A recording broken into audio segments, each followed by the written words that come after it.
پہلے ہم محبوب قوم تھے، شاعر مشرق علامہ اقبال، بلکہ شاعر مشرق تو نہیں کہنا چاہیے، پوری 6 برِاعظموں کے وہ شاعر ہے، یعنی ایسا شاعر پوری تاریخ میں نہ اردو میں نہ عربی میں نہ فارسی میں آیا ہے۔ انہوں نے ایک خواب دیکھا اور اس خواب کی تعبیر جو ہے وہ قائد اعظم محمد علی جناح رحمۃ اللہ تعالیٰ علیہ نے پوری کر کے دکھائی، اور یہ ایسی شخصیات ہیں دونوں۔ انڈونیشیا والوں نے علامہ اقبال کا کلام ترجمہ کر کے اور قائد اعظم محمد علی جناح کی تقاریر جو ہے ان کا ترجمہ انڈونیشیا کی جو ان کی مقامی زبان ہے اس میں کر کے اپنی قوم کو آزادی دلائی۔ لیکن آج بدقسمتی سے ہمیں پتہ ہی نہیں کہ یہ شخصیات کتنی اہم ہیں۔ تو یہ ملک اللہ تعالیٰ نے ہمیں عطا فرمایا۔ ہمارے بزرگوں نے ایک خواب دیکھا تھا، آپ نے مطالعہ میں پڑھا ہوگا، قائد اعظم رحمۃ اللہ علیہ کا قول ہے کہ پاکستان اس وقت بن گیا تھا جب یہاں پہ پہلا مسلمان ہوا تھا، یعنی آپ اندازہ لگائیں تو ان کا یہ ویژن تھا، اور یہ ایک نعرہ اس دور میں چلتا رہا، آپ سارے سنتے رہتے ہیں۔ پاکستان کا مطلب کیا؟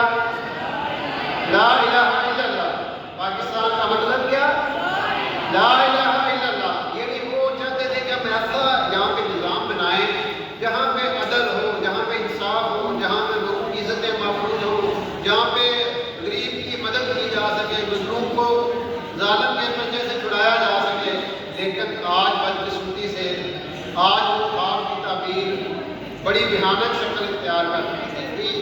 پرنسپل صاحب دعا کرا رہے تھے کہ شہداء، یعنی آپ اندازہ کریں 6 لاکھ شہداء نے، یعنی لوگ شہید ہوئے، ہم نے جانیں دی ہیں، ہزاروں لاکھوں عورتوں کی عزتیں نیلام ہوئی ہیں، 5 سال کے بچے سے لے کے 90 سال تک کے بوڑھوں نے قربانیاں دی ہیں۔ درائے راویہ سے بھرا ہوا تھا، بھرا ہوا تھا، یہ لوگوں نے فزیکلی دیکھا ہے۔ اور جو لوگ ہجرت کر کے، ہجرت انہوں نے کیوں کی تھی؟ اس وطن کے لیے، اس پاک وطن کے لیے کہ یہاں پہ ایسا نظام ہو جہاں ہم سو کا سانس لے سکیں گے۔ لیکن آج بدقسمتی سے عدالتوں میں چلے جائیں انصاف نہیں ملے گا، وکیل اور جج دونوں پٹے ہوئے ہیں، بازاروں میں چلے جائیں سودا آپ کو صحیح نہیں ملے گا، بات آتی ہے، ٹوٹ پڑی ہے۔ تو یہ پیغام اس دن کا یہ ہے کہ جو ہمارے اسلاف نے، ہمارے بزرگوں نے اس دن اس ملک کے لیے قربانیاں دی، اس لیے اس وطن کو ایک مثالی نمونہ بنایا جا سکے اور ساری دنیا کے لیے ایک ماڈل بنایا جائے تاکہ اس کو دیکھ کے لوگ اسلام کی طرف آئیں۔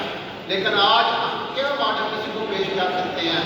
آج ہم ساری اپنے رستے سے ہٹ چکے ہیں۔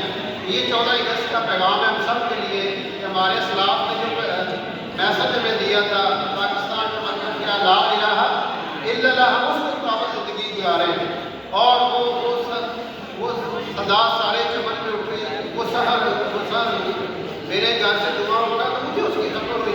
یہ قربانیوں کے پیچھے سے ساری داستان ہے۔ اس لیے یہ دن اس چیز کے عزم کرنے کا دن ہے کہ ہم اپنے اس پاک وطن کو اپنا رول پلے کریں۔